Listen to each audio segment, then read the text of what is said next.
Elton e a Ana.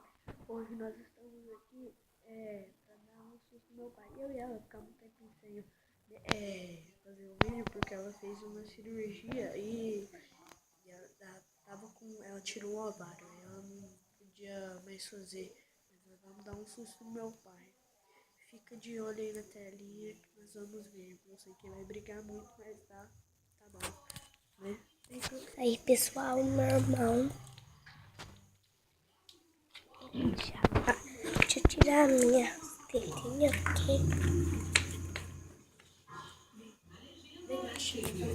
Criança de pobre brinca em caixotes de papelão. De rico, na sacola Hermès, se referindo à famosa marca de roupas.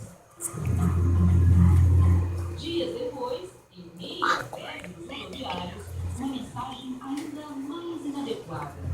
Luciana publicou essa foto a bordo de um helicóptero.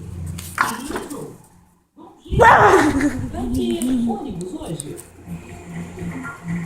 Afinal, como explicar tanta exposição? Não, assustou não? Galerinha, não deu certo pelo jeito, mas depois eu vou fazer mais vídeo tentando, viu? Falou, galera. Vamos ver.